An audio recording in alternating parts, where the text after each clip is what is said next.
Hello everyone, स्वागत है आप सभी का पीसीएस बाई तोनू चैनल पर। जैसे कि आप सभी को पता है कि एमपीपीएससी को ध्यान में रखते हुए हम टेस्ट सीरीज को लगा रहे हैं और आज का हमारा टेस्ट नंबर 16 होने वाला है, जिसमें हम ज्योग्राफी यूनिट 3 से संबंधित जो है क्वेश्चनों की बात करेंगे, जिसमें भूगोल से संबंधित यहाँ पर प्रश्न रहने वाले हैं। तो कई सारी वीडियोस आपकी इस चैनल पर जो है लग रही हैं, आप जाके एक बार जरूर चेकआउट कर लीजिए। और इसकी अगर पीडीएफ वगैरह आपको डाउनलोड करना है तो पीडीएफ के लिए आप हमारे ऐप पर जा सकते हो। टेस्ट सीरीज की आप सेक्शन में जाओगे ऐप पर और टेस्ट सीरीज वाले सेक्शन में जाके पीडीएफ डाउनलोड करके प्रिंट आउट भी निकलवा सकते हो। ऐप के नाम की बात किया तो यूपीएससी नट नाम है, डिस्क्रिप्शन हमने लिंक भी दे दिया है, वहां से आप लोग डाउनलोड भी कर सकते हो। आज का हमारा इस टेस्ट सीरीज का पहला क्वेश्चन की बात किया है, जादूगोड़ा खदानें जो हैं किसके लिए प्रसिद्ध हैं। भाई जादूगोड़ा की खदानें किसके लिए प्रसिद्ध है? आपका ऑप्शन सीधा सा रहेगा, यूरेनियम भंडार के लिए जादूगोड़ा की खदानें जो है पाई जाती हैं। और भारत में जादूगोड़ा कहां पर, अगर ये पूछा जाता तो आप कहेंगे झारखंड राज्य में है। यह ध्यान रखिएगा, झारखंड राज्य में भारत की पहली खदान है जिसे व्यावसायिक तौर पर यूरेनियम का उत्पादन जो है शुरू किया गया था। और यह खदान 1967 से जो है संचालित है। और भारत की परमाणु ऊर्जा उत्पादन क्षमता का यूरेनियम भंडार सभी को पता होगा बहुत ज्यादा महत्वपूर्ण है। तो जादूगोड़ा की खदानें इंदौर में है, यूरेनियम भंडार के लिए जानी जाती हैं। कौन सा प्रदेश सुलेमानी पत्थर, चौक और पटाइल का मुख्य रूप से उत्पादन करता है? एक ऐसा सुलेमानी पत्थर है जहां पर चौक और पटाइल का मुख्य रूप से उत्पादन किया जाता है। कौन से राज्य में इसको किया जाता है? आप कहेंगे गुजरात राज्य में किया जाता है। बी ऑप्शन करेक्ट है। कहां पर किया जाता है? गुजरात राज्य में सुलेमानी पत्थर, चौक और पटाइल का उत्पादन को किया जाता है। नेक्स्ट क्वेश्चन आता है, छोटा नागपुर पठार किसके लिए विश्व प्रसिद्ध है? भाई छोटा नागपुर पठार किसके लिए प्रसिद्ध है? ये क्वेश्चन सभी को पता होना चाहिए। खनिज मिनरल्स के लिए छोटा नागपुर पठार को जाना जाता है ना। छोटे नागपुर पठार की बात किया तो झारखंड, बिहार, उड़ीसा, छत्तीसगढ़, तेलंगाना के कई हिस्सों में जो है पाया जाता है, जहां पर कोयला, लौह अयस्क, बॉक्साइट, तांबा, चूना पत्थर, माइका जैसे खनिज भारत में पाए जाते हैं। और भारत का रूर प्रदेश भी छोटा नागपुर पठार को ही कहा जाता है। चलिए नेक्स्ट क्वेश्चन आता है, कौन बॉक्साइट का एक प्रमुख खान है? इन चारों में बॉक्साइट की प्रमुख खान कौन सी है? तो आप कहेंगे लोहरदगा। अब लोहरदगा कहां पर है? लोहरदगा कहेंगे झारखंड राज्य में है। और ये किसके लिए? बॉक्साइट खनन के लिए जो है जानी जाती है। और बॉक्साइट पता होगा एल्यूमिनियम उद्योग के लिए बहुत महत्वपूर्ण स्रोत है। नेक्स्ट क्वेश्चन आता है, कौन सा सम्मिलित जो है यहाँ पर नहीं है?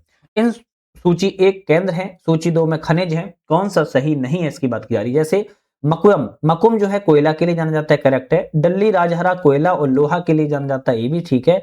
कोरापुट बॉक्साइड के लिए जाना जाता है, सही है। चित्रदुर्ग पेट्रोलियम के लिए नहीं जाना जाता है। चित्रदुर्ग की बात किया तो लौह अयस्क के लिए जाना जाता है। तो लौह अयस्क और सोने के लिए बात किया तो चित्रदुर्ग को जाना जाता है। डी ऑप्शन गलत है। अच्छा, एक छोटा सा अपडेट तो बताने भूल गए हैं कि हमारा जो ऐप यूपीएससी नट है, इस पर ही आपके लिए MPPSC prelims practice series PPS चला रहे हैं, जो कि यूनिट वाइज एमसीक्यू आपको हम जो है लगवा रहे हैं। एक बार चेकआउट कर लेना, 10 की 10 यूनिट आपको जो वहां पर लगवाई जा रही हैं। नेक्स्ट आता है, खेतड़ी किसके लिए प्रसिद्ध है? भाई खेतड़ी किसके लिए है? तो आप कहेंगे तांबा के लिए, कॉपर के लिए खेतड़ी को जाना जाता है। और खेतड़ी कहां पर है? राजस्थान राज्य में है, झुंझुनू जिले में।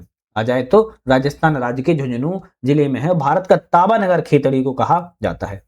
भारत की सबसे बड़ी अभ्रक माइका मेखला किन जिलों में पाई जाती है? भारत की सबसे बड़ी अभ्रक की बात की जा रही है तो हजारीबाग, गया, मुंगेर एवं कोडरमा में पाई जाती है। सी ऑप्शन करेक्ट है। नेक्स्ट आता है कि बेल्लाडेला की खान किसके लिए प्रसिद्ध है? भाई बेल्लाडेला की खान की बात की जाए तो आप कहेंगे बेल्लाडेला की जो खान है वो लोह अयस्क के लिए जानी जाती है। लोह अयस्क के लिए प्रसिद्ध बाबा बुदन की पहाड़ियां किस राज्य में हैं? तो बाबा बुदन की पहाड़ी पूछ ले किस राज्य में है, तो बाबा बुदन की पहाड़ी का जैसे ही नाम आ जाए आप कहेंगे बाबा बुदन की पहाड़ी लोह अयस्क के लिए जानी जाती हैं, लेकिन यह कर्नाटक राज्य में फैली हुई है। कहां पर है? कर्नाटक राज्य में है। भारत में सोने का सर्वाधिक उत्पादन किस राज्य में होता है? तो सोने का सबसे ज्यादा उत्पादन पूछ रहा है भारत में किस राज्य में होता है? कर्नाटक राज्य में होता है। कर्नाटक में सोने का सबसे बड़ा भंडार है। निम्नलिखित में से कौन सा राज्य भारत में अभ्रक का सबसे प्रमुख उत्पादक है? अभ्रक का सबसे प्रमुख उत्पादक राज्य भारत में कौन सा है? आंध्र प्रदेश राज्य है। आंध्र प्रदेश राज्य अभ्रक के लिए जो है बहुत जाना जाता है। अभ्रक मतलब कि माइका। चलिए नेक्स्ट आता है, डेगाना क्षेत्र जो कि राजस्थान के किस खनिज के लिए प्रसिद्ध है? भाई डेगाना क्षेत्र जो है राजस्थान में है, ये तो कंफर्म हो गया, लेकिन किस खनिज के लिए जाना जाता है? आप कहेंगे टंगस्टन खनिज के लिए जाना जाता है। राजस्थान की नाथरा की पाल क्षेत्र में कौन सा खनिज पाया जाता है? राजस्थान की नाथरा की पाल क्षेत्र में कौन सा खनिज जो है पाया जाता है? आप कहेंगे लोह अयस्क खनिज जो है आपका पाया जाता है। लोह अयस्क खनिज राजस्थान में नाथरा की पाल क्षेत्र में पाया जाता है और उदयपुर के पास में पड़ता है। किसी राजस्थान का तेल क्षेत्र नहीं माना जाता। इन चारों में राजस्थान का तेल क्षेत्र किसे नहीं माना जाता है? तो आपका ऑप्शन यहां पर रहना चाहिए, ऐश्वर्या को माना जाता है, मंगला को माना जाता है, सरस्वती को माना जाता है, लेकिन गंगा को नहीं माना जाता है। तो सी ऑप्शन आ गएंगे। राजस्थान का बाड़मेर क्षेत्र जो है तेल के लिए जाना जाता है, जहां पर मंगला, ऐश्वर्या, भाग्यम, सरस्वती, रागेश्वरी, कामेश्वरी कौन क्या है यहाँ पर जो है क्षेत्र के लिए जाने जाते हैं। कौन सा सुमेलित यहाँ पर जो है नहीं है? एक ऑप्शन गलत है। अब पूछ रहा है कौन सा गलत है। जैसे बात अगर की जाए बेल्लाडीला, अब बेल्लाडीला भाई, बेल्लाडीला तो पहले मध्य प्रदेश में नहीं है। बेल्लाडीला की बात क्या है? छत्तीसगढ़ राज्य में है। कहां पर है? छत्तीसगढ़ राज्य में। तो ए ऑप्शन ही गलत हो गया है। चिकमंगलूर कर्नाटक राज्य में है, करेक्ट है। मयूरभंज उड़ीसा राज्य में है, सही है। सिंहभूम झारखंड राज्य में है, ये भी ऑप्शन आपका करेक्ट है। और ये सभी क्या है? लौह अयस्क के लिए जाने जाते हैं। ये भी याद रखिएगा, क्या है? लौह अयस्क के लिए जाने जाती है। चलिए नेक्स्ट आता है, सिक्किम में रंगपो किसके लिए प्रसिद्ध है? भाई सिक्किम में जो रंगपो है वो कॉपर तांबा के लिए जानी जाती है, ध्यान रखिएगा। नेक्स्ट क्वेश्चन आता है, सुरमा घाटी और नहर कटिया तेल क्षेत्र किस राज्य में है? भाई सुरमा घाटी और नहर कटिया जो तेल क्षेत्र है वो आपके किस राज्य में है? असम राज्य में है। भाई बड़ा प्यारे प्यारे क्वेश्चन चल रहे हैं। सुरमा घाटी और नहर कटिया क्षेत्र की बात किया है, तेल क्षेत्र है, ऑयल क्या है? ऑयल फील्ड्स हैं, और ये असम राज्य में जो है फैली हुई है, ध्यान रखिएगा। चलिए ऐसे ही क्वेश्चन आते हैं एग्जाम में, कहीं ऊपर से नहीं आते, आसमान से नहीं टपकते हैं, ऐसे ही क्वेश्चन आते हैं। बेल्लारी, चिकमंगलूर और बेलगांव खनिज के क्षेत्र के राज्य में है? बेल्लारी, चिकमंगलूर, बेलगांव की बात किया, खनिज क्षेत्र किस राज्य में? अभी ऊपर भी बताया था मैंने, है ना। तो इसका आंसर आप लोग मुझे कमेंट में बताओ, क्योंकि ये चीज तो समझ में आए कि आप लोगों को कुछ पता भी है या नहीं है, या ऊपर के जो क्वेश्चन है वो आप लोग सही से देख पा रहे हैं, देख पा रहे? बताइए, बेल्लारी, चिकमंगलूर और बेलगांव किस खनिज राज्य क्षेत्र में संबंधित है? उड़ीसा, महाराष्ट्र, तमिलनाडु या कर्नाटक? देखो भाई, कमेंट पूछते हैं तो कमेंट में क्वेश्चन का सही आंसर बताया भी करो। भाई नहीं पता है तो गलत बताओ, पर बताओ तो समझ में तो आए कि आप लोगों ने सही बताया है, नहीं बताया है। आप लोग क्वेश्चन का आंसर भी नहीं बता पाते हो तो पेपर में क्या करोगे? बताइए। सर्वोत्तम किस्म का संगमरमर कहाँ पाया जाता है? सर्वोत्तम बढ़िया किस्म का संगमरमर है, अपने घर में लगवाना हो तो आप मकराने से मंगवा लेना। मकराना में संगमरमर सबसे सर्वोत्तम किस्म का जो है पाया जाता है। मकराना की बात किया तो राजस्थान राज्य में है, याद ध्यान रखिएगा। भारत में भूरा हीरा का सबसे बड़ा उत्पादक राज्य कौन सा है? भारत में भूरा हीरा का सबसे बड़ा उत्पादक राज्य बात की जाए, तमिलनाडु राज्य है, ध्यान रखिएगा। तमिलनाडु राज्य में भूरा हीरा, लिग्नाइट को ही भूरा हीरा कहा जाता है, ये भी ध्यान रखो, है ना। किस चीज को कहा जाता है? लिग्नाइट को ही भूरा हीरा जो है कहा जाता है। नेक्स्ट आता है, कोरबा कोलफील्ड भारत के किस राज्य में स्थित है? भाई कोरबा कोलफील्ड की बात की जा रही है, भारत के छत्तीसगढ़ राज्य में है, बी ऑप्शन करेक्ट है, ध्यान रखिएगा। चलिए नेक्स्ट क्वेश्चन देख लेते हैं। भारत का ऐसा कौन सा राज्य है जो गैर कोकिंग कोयले का एकमात्र उत्पादक राज्य है? गैर कोकिंग कोयले का एकमात्र उत्पादक राज्य की बात की जाए तो आपका ऑप्शन रहेगा झारखंड राज्य है। कौन सा है? झारखंड राज्य एकमात्र गैर कोकिंग कोल का एकमात्र राज्य है, ध्यान रखिएगा। चलिए नेक्स्ट क्वेश्चन तरफ बढ़ेंगे। नेक्स्ट क्वेश्चन आता है, किस प्रकार के कोयले को गैर कोकिंग कोयल कहा जाता है? ऐसा कौन सा कोयला होता है जिसे गैर कोकिंग कोयल के रूप में जाना जाता है? आप कहेंगे बिटुमिनस को गैर कोकिंग कोयल के रूप में जो है जाना जाता है। नेक्स्ट आता है, तेल एवं प्राकृतिक गैस आयोग की स्थापना कब की गई थी? तो आप कहेंगे 1956 में की गई थी। 1956 में तेल प्राकृतिक गैस आयोग ONGC की स्थापना जो है की गई थी। अंकलेश्वर गुजरात में है, किसके उत्पादन के लिए प्रसिद्ध है? भाई अंकलेश्वर गुजरात में, ये तो कंफर्म हो गया, पेट्रोलियम उत्पादन के लिए प्रसिद्ध है, ए ऑप्शन आपका करेक्ट है। अंकलेश्वर की बात करें गुजरात की, किस कहां पर है? तो भरूच में पड़ता है, ये भी ध्यान रखिएगा। चलिए नेक्स्ट क्वेश्चन आता है, नामचिक नामफुक को गोल्ड फील्ड किस राज्य में है? भाई नामचिक नामफुक गोल्ड फील्ड किस राज्य में स्थित है? ऑप्शन रहेगा अरुणाचल प्रदेश राज्य में स्थित है, ए ऑप्शन करेक्ट है ना। नामचिक नामफुक कोयला क्षेत्र, और यह आपके किस राज्य में? अरुणाचल प्रदेश राज्य में फैला हुआ है। भारत में डायनामाइट लिमिटेड केंद्र कहां पर है? भारत में डायनामाइट लिमिटेड केंद्र की बात की जाए हैदराबाद राज्य में है, बी ऑप्शन आपका यहां पर करेक्ट है। चलिए नेक्स्ट क्वेश्चन आता है, राष्ट्रीय हीरा संस्थान कहां है? राष्ट्रीय हीरा संस्थान की बात की जा रही है, सूरत में है। भाई प्यारा क्वेश्चन है, राष्ट्रीय हीरा संस्थान बात किया है तो NID सूरत में है, ध्यान रखिएगा। और 1978 में इसको स्थापित जो है सूरत में किया गया था, स्टेबल किया गया था। निम्नलिखित में से कौन सा राष्ट्रीय उद्यान मतलब कि नेशनल पार्क सुमेलित नहीं है, सही नहीं है? तो नेशनल पार्क की बात की जा रही है, एक यहाँ नेशनल पार्क गलत है, ऐसे बात की जाए कौन सा गलत है, किश्तवाड़ राष्ट्रीय उद्यान असम, अरे असम में नहीं है किश्तवाड़ राष्ट्रीय उद्यान, तो आपका जम्मू कश्मीर राज्य में है, तो पहला ही ऑप्शन गलत हो गया। जबकि कीबुल लामजाओ राष्ट्रीय उद्यान की बात करें तो मणिपुर में है, सही है। दाचीग्राम राष्ट्रीय उद्यान जम्मू कश्मीर में, ये भी सही है। कार्बेट राष्ट्रीय उद्यान उत्तराखंड राज्य में है, ये भी करेक्ट है। बी सी डी ऑप्शन यहाँ पर जो है आपके सही है, जबकि ए ऑप्शन आपका गलत है। नेक्स्ट आता है, निम्नलिखित में से कौन सा सही नहीं है, इन सभी गलत पूछ रहा है। काजीरंगा असम राज्य में है, करेक्ट है। नामदफा हिमाचल राज्य में है, सही है। बांदीपुर कर्नाटक राज्य में है। सिमलीपाल की बात किया सिक्किम में है क्या, नहीं, हम कहेंगे सिमलीपाल की बात करें तो उड़ीसा राज्य में है, यहाँ पर डी ऑप्शन इसमें भी गलत था। नेक्स्ट आता है, निम्नलिखित में से किस पौधे को बंगाल का आतंक कहा जाता है। भाई बंगाल का आतंक किस पौधे को, वाटर हायसिंथ को। वाटर हायसिंथ एक पौधा होता है जिसे जलकुंभी के रूप में जाना जाता है, अगर हिंदी में आ जाए तो याद रखिएगा जलकुंभी कहा जाता है। बंगाल के आतंक के रूप में इसको जो है जाना जाता है। चलिए नेक्स्ट आता है, मंगल शब्द किस प्रकार की वनस्पति के लिए प्रयुक्त है। भाई मंगल शब्द जो है मैंग्रोव वनस्पति के लिए प्रयुक्त है, सी ऑप्शन करेक्ट है। बहुत छोटा क्वेश्चन है, मैंग्रोव वनस्पति दलदली तलहटी क्षेत्रों में पाई जाती है। भारत का ऐसा कौन सा राज्य है जो ऑलिव रिडले कछुओं के लिए निलय स्थल के रूप में प्रसिद्ध है। तो भारत का ऐसा कौन सा राज्य है तो ऑलिव रिडले कछुओं के लिए जाना जाता है, तो ऑलिव रिडले कछुओं के लिए उड़ीसा राज्य जाना जाता है। सी ऑप्शन यहां पर करेक्ट हो जाएगा आपका, कौन सा, सी ऑप्शन करेक्ट हो जाएगा। भारत में एशिया का सबसे पुराना बांस से कहां मिलता है। भाई भारत में एशिया का सबसे पुराना बांस माकुम में मिलता है। माकुम बोले तो माकुम की बात किया तो असम राज्य में स्थित है माकुम। एशिया का सबसे पुराना बांस जो है प्राप्त किया जा सकता है। किस वन को मानसून वन कहा जाता है। मानसून वन की बात की जाए उष्णकटिबंधीय पर्णपाती वन को, उष्णकटिबंधीय पर्णपाती वन को मानसून वन के रूप में जाना जाता है। पहाड़ी ढलानों पर किस प्रकार का जल पाया जाता है। तो पहाड़ी ढलानों पर पर्वतीय जल जो है पाया जाता है। हालांकि ऑप्शन भी एक बार देख लेते हैं, पर्वतीय वन पाया जाता है, पहाड़ी ढलानों पर पर्वतीय वन के रूप में पाया जाता है। माउंटेन फॉरेस्ट, बी ऑप्शन यहाँ पर करेक्ट है। चलिए नेक्स्ट आता है, किस वन को मानसून वन कहा जाता है। और दोहराव प्रश्न है, मतलब मानसून वन जो है उष्णकटिबंधीय पर्णपाती वन को कहा जाता है। पहले भी क्वेश्चन जो है आ चुका है, ध्यान रखिएगा। चंदन किस प्रकार के वनों में उगता है। भाई चंदन की बात की जा रही है, उष्णकटिबंधीय पर्णपाती वनों में चंदन को उगाया जाता है। डी ऑप्शन यहाँ पर करेक्ट है। आईयूसीएन ने लाल चंदन को किस श्रेणी में रखा है। तो आईयूसीएन के द्वारा लुप्त प्राय इंडेंजर्ड श्रेणी में चंदन को, लाल चंदन को जो है रखा गया है। पुष्पा मूवी में आपने लाल चंदन की काफी चर्चा सुनी होगी, तब से एग्जाम में आना भी बहुत ज्यादा स्टार्ट हो गया है, तो इसको थोड़ा सा ध्यान रखिएगा।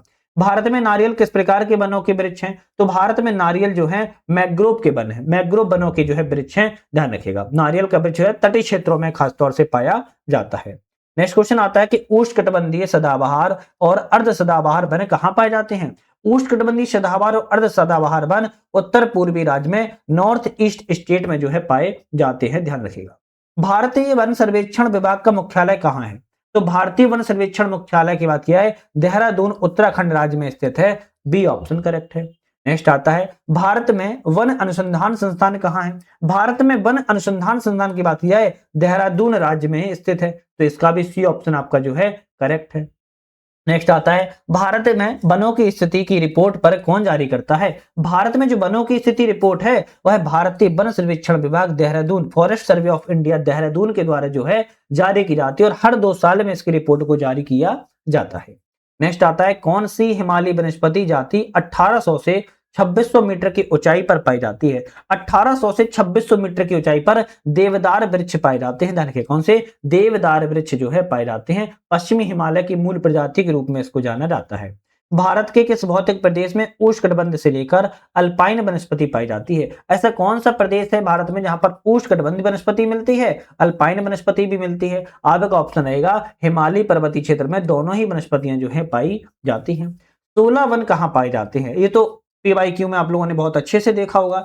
16 वन कहां पाए जाते हैं, दक्षिण भारत में 16 वनों का विस्तार देखने को मिल जाता है, जिसमें नीलगिरी, अन्नामलाई है ना, इन सभी श्रेणी पहाड़ियों पर आपको 16 वन पाए जाते हैं।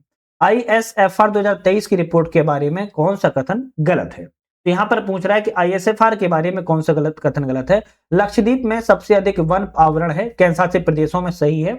मिजोरम में सबसे अधिक वन आवरण है राज्यों के क्रम में, ये भी ऑप्शन आपका करेक्ट है।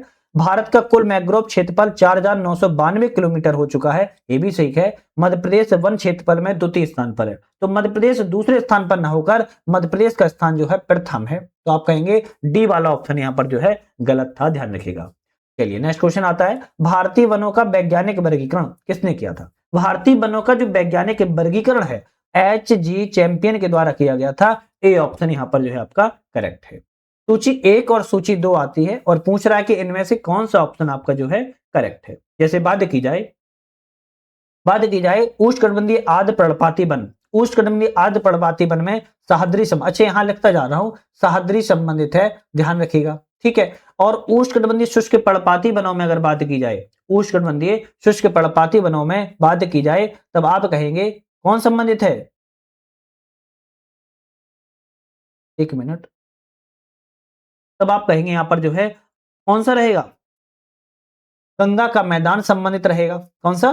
गंगा का मैदान जो है संबंधित यहां पर जो है रहेगा, तो यहां पर हम इससे मिला देंगे। गंगा के मैदान की अल्पाइन वनों की बात की जाए, तो अल्पाइन अगर वनों की बात की जाए तो तराई क्षेत्र से संबंधित रहेगा, किसे? तराई क्षेत्र से। और उष्णकटिबंधीय सदाबहार वनों की बात अगर की जाए तो आप कहेंगे इसमें आपका जो है हिमालय एवं अरुणाचल प्रदेश जो है संबंधित रहेगा। तो यहां पर जो आपका ऑप्शन होगा वो आपका ऑप्शन जो है ए वाला यहां पर जो है करेक्ट हो जाता है। चलिए नेक्स्ट क्वेश्चन की बात की जाए, भारत वन स्थिति रिपोर्ट 2023 श्रृंखला में कौन सा संस्करण है? तो भारत वन स्थिति रिपोर्ट जो 2023 की आई है, कौन सी नंबर का संस्करण जारी किया गया है? आप कहेंगे 18वें नंबर का संस्करण को जारी किया गया था। भारत का कुल वन एवं वृक्ष आवरण 2023 में कितना है? भारत का कुल वन वृक्ष आवरण की बात की जाए तो 8,27,356.95 वर्ग किलोमीटर स्क्वायर के बारे में यहाँ पर जो है आंकड़ा बताया गया था। भारत 2021 से 2023 की अवधि में वन और वृक्ष आवरण की कुल कितनी वृद्धि बताई गई है? 2021 से 2023 में बात की जा रही है 1,445 किलोमीटर स्क्वायर, मतलब कि वर्ग किलोमीटर में बताई गई 1445 वर्ग किलोमीटर में वृद्धि जो है देखने को मिली हुई है। किस राज्य ने सर्वाधिक वृद्धि दर्ज की है? तो सर्वाधिक वृद्धि दर की बात की है छत्तीसगढ़ राज्य के द्वारा जो है की गई है। किस राज्य में वन एवं वृक्ष आवरण घटा है? भाई पूछ रहा है घटा है, तब आप कहेंगे मध्य प्रदेश में घटा है, मध्य प्रदेश में घटा है, ध्यान रखिएगा। चलिए, भारत में वनों की अनुमानित कुल कार्बन स्टॉक 2023 में कितना है?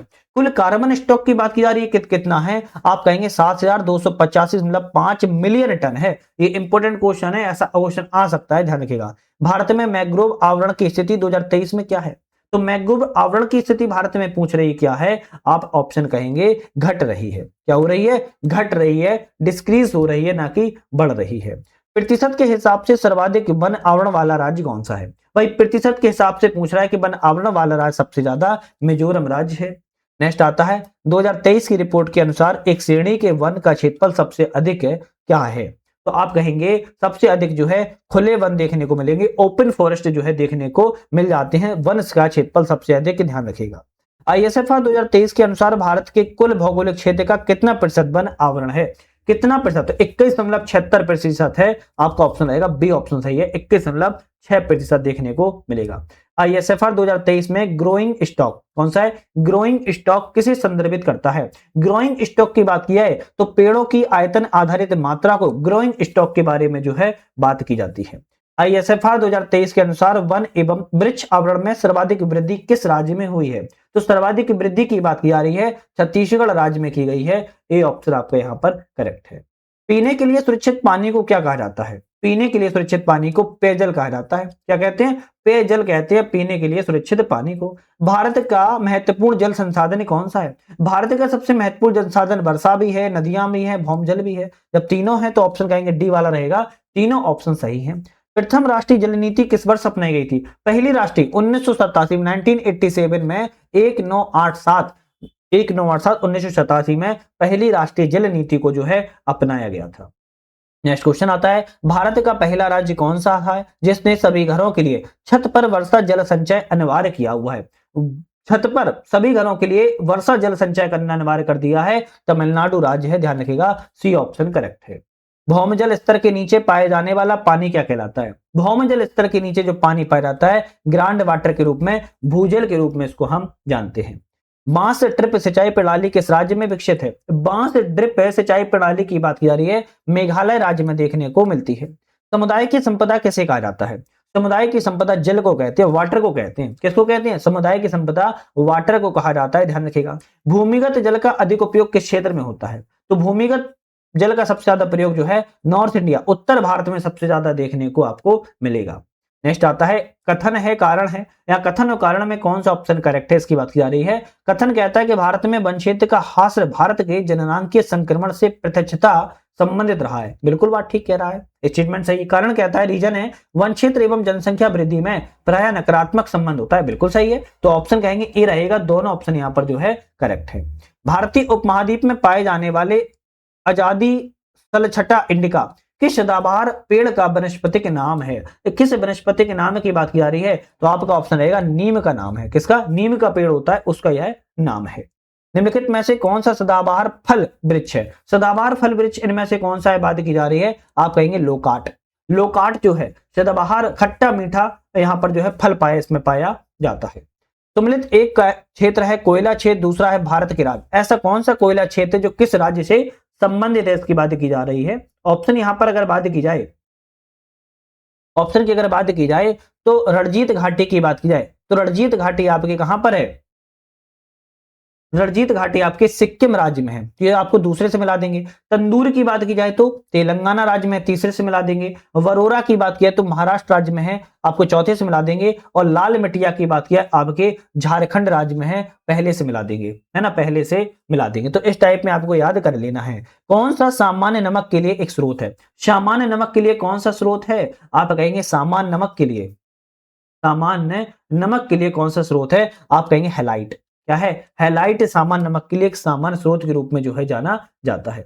एक तरफ कोयला क्षेत्र फिर राज्य है। आगे की बात की जा रही है कौन सा ऑप्शन यहाँ पर सही है? तो कोयला क्षेत्र तो राज्य की बात की जाए, जैसे झारखंड की बात, राजमहल की बात की जाए, राजमहल जो है आपके झारखंड में, यहाँ पर लिख देता हूं झारखंड में है। सुहागपुर की बात की जाए तो मध्य प्रदेश राज्य में है। विश्रामपुर की अगर बात की जाए तो छत्तीसगढ़ राज्य में है। और रानीगंज की बात अगर की जाए तो आप कहेंगे पश्चिम बंगाल राज्य में है। तो इस टाइप में आप इनको जरूर याद कर लीजिएगा। निम्नलिखित में से किन जिलों में भारत की सबसे बड़ी अभ्रक माइका मेखला पाई जाती है? भारत की सबसे बड़ी अभ्रक की खदानें किस क्षेत्र में पाई जाती हैं? तो आपका ऑप्शन रहेगा यहाँ पर जो है आपके हजारीबाग, गया, मुंगेर और कोडरमा क्षेत्र में सबसे बड़ी अभ्रक की खानों को देखा जाता है। नेक्स्ट आता है किस राज्य का क्रोमाइट उत्पादन लगभग एकाधिकार है? क्रोमाइट उत्पादन के मामले में एकाधिकार जो है किस राज्य का है? तो आप कहेंगे उड़ीसा राज्य का एकाधिकार क्रोमाइट के मामले में देखने को मिलता है। कौन सा खनिज केरल में बहुतायत मिलता है? तो आपका मोनाजाइट। मोनाजाइट केरल में सबसे अच्छा और एकाधिक रूप में जो है पाया जाता है। गंगा बहुत ही प्रदूषित नदी है, कथन कहता है। कारण कहता है कि जो नदी जितनी पवित्र होती है वह उतनी अधिक प्रदूषित होती है। क्या ये सही है? अरे भाई ये कैसे सही हो सकता है? गंगा एक पवित्र नदी है, बात ठीक है, लेकिन जिस पवित्र नदी है इस कारण से प्रदूषित है, ये कोई क्वेश्चन सही थोड़ी ना है, गलत हो गया है। तो एक सही है, आर गलत है। कौन सी जल प्रबंधन युक्ति भारत में लागत का अधिकतम देने वाली है? तो अधिकतम देने वाली कौन सी जल प्रबंधन है? आप देखी जाए स्वच्छालन शौचालय व्यवस्था ये नहीं है, अपशिष्ट जल उपचार भी नहीं है, वर्षा जल का संचयन करना, हाँ ये एक आपकी कॉस्टली पड़ती है, और जल का पुनर्चक्रण भी नहीं है। तो सी ऑप्शन आपका यहाँ पर जो है करेक्ट हो जाता है। नेक्स्ट आता है स्वच्छ समुद्री जल में सूर्य की किरणें अधिकतम किस गहराई तक जा सकती हैं? अगर पानी साफ है, स्वच्छ है, तो जल में सूर्य की किरणें अधिकतम कितनी गहराई तक जा सकती हैं? आपका ऑप्शन रहेगा 200 मीटर की गहराई तक जो है जा सकती हैं। निम्नलिखित में से भारत की निम्नलिखित में से नदियों में जैविक मरुस्थल किसे कहते हैं? भारत की निम्नलिखित नदियों में से जैविक मरुस्थल की बात की जा रही किसे कहते हैं? आप कहेंगे दामोदर नदी को कहा जाता है, ध्यान रखिएगा। जल किस प्रकार की संसाधन है? भाई जल किस प्रकार का संसाधन है पूछ रहा है, तो आप कहेंगे नवीकरणीय संसाधन के रूप में जल को आता है ना। चलिए, विश्व के जल संसाधनों का लगभग कितना प्रतिशत भारत में है? तो पूरे विश्व में जो जल संसाधन है उसमें भारत में देखा जाए तो 4% देखने को जो है मिल जाता है। कितना? 4%। यह भविष्यवाणी की गई कि 2025 तक भारत में लगभग कितने करोड़ लोग जल की नितांत कमी झेलेंगे? यह भविष्यवाणी की गई थी कितने लोग? तो आप कहेंगे 20 करोड़ लोगों की जो है भविष्यवाणी को किया गया था। भारत में वार्षिक औसत वर्षा लगभग कितनी होती है? भारत में औसत वार्षिक वर्षा 119 सेंटीमीटर के आसपास जो है देखने को मिलती है। राष्ट्रीय ग्रामीण पेयजल कार्यक्रम योजना किसके द्वारा शुरू की गई थी? तो राष्ट्रीय ग्रामीण पेयजल कार्यक्रम योजना जो है आपकी किसके द्वारा शुरू की गई है? ऑप्शन रहेगा पेयजल एवं स्वच्छता मंत्रालय के द्वारा शुरुआत को किया गया था, डी ऑप्शन करेक्ट था। नेक्स्ट आता है पारंपरिक रूप से किस राज्य में लगभग हर घर में पीने के पानी के भंडारण के लिए भूमिगत टैंक या टंका का उपयोग जो है किया जाता है। ऑप्शन यहाँ पर आपका रहेगा राजस्थान राज्य में ऐसा किया जाता है। निम्नलिखित में से कौन सा भारत का पहला राज्य है जिसने पूरे भारत में सभी घरों के लिए छत पर वर्षा जल संचयन संरचनाओं को अनिवार्य बना दिया है? तो ऑप्शन रहेगा तमिलनाडु राज्य ऐसा राज्य बन चुका है। वित्त वर्ष 2024-25 में भारत में लौह अयस्क का उत्पादन कितना था? तो 2024-25 में भारत में लौह अयस्क के उत्पादन के मामले में बात किया है 289 एमएमटी था, है ना। मेक माई ट्रिप नहीं है, 289 एमएमटी था। यहाँ पर किसकी बात की जा रही है? मिलियन मीट्रिक टन की बात यहाँ पर की जा रही है। भारत दुनिया में एल्यूमिनियम उत्पादन किस स्थान पर है? तो भारत का एल्यूमिनियम दूसरे स्थान पर है। एल्यूमिनियम के उत्पादन में भारत का दूसरा स्थान है। लौह अयस्क के उत्पादन में भारत की स्थिति क्या है? तो लौह अयस्क के उत्पादन में भारत की स्थिति जो है तीसरे स्थान पर है। लौह अयस्क के उत्पादन में वृद्धि किस क्षेत्र में मांग को दर्शाती है? तो वृद्धि जो है स्टील के क्षेत्र में मांग को दर्शाती है। भारत में एल्यूमिनियम अयस्क का सबसे बड़ा उत्पादक राज्य कौन सा है? एल्यूमिनियम अयस्क का सबसे उत्पादक राज्य जो है उड़ीसा राज्य है। भारत में चूना पत्थर उत्पादन के क्षेत्र राज्य की हिस्सेदारी सर्वाधिक है। तो चूना पत्थर के लिए बात की जा रही है, राजस्थान राज्य की हिस्सेदारी सबसे प्रमुख रहती है। भारत में खनिज उत्पादन में सबसे अधिक हिस्सेदारी किस राज्य की है? भाई खनिज के उत्पादन में उड़ीसा राज्य की हिस्सेदारी सबसे ज्यादा भारत में देखने को मिलती है। फाइनेंशियल ईयर 2023-24 में कुल खनिज उत्पादन मूल्य में लगभग 80% योगदान किन दो खनिजों का देखने को मिलता है? आप कहेंगे ऑप्शन जो है लौह अयस्क का देखने को मिलता है, चूना पत्थर का देखने को मिलता है। बी ऑप्शन करेक्ट है। नेक्स्ट आता है खनिज एवं अलोह धातु उत्पादन वृद्धि किस क्षेत्र की मांग को दर्शाता है? तो ऑप्शन यहां पर रहेगा स्टील एवं विनिर्माण, स्टील और मैन्युफैक्चरिंग इकाई को दर्शाता है। एक तरफ यहां पर सही एवं राज्य है, दूसरी तरफ हिस्सेदारी है। किस राज्य की हिस्सेदारी कितनी है इसकी बात की जा रही है? तो बात की जाए कर्नाटक राज्य की हिस्सेदारी 13.24% करेक्ट है। झारखंड की बात किया तो 4.36% सही है।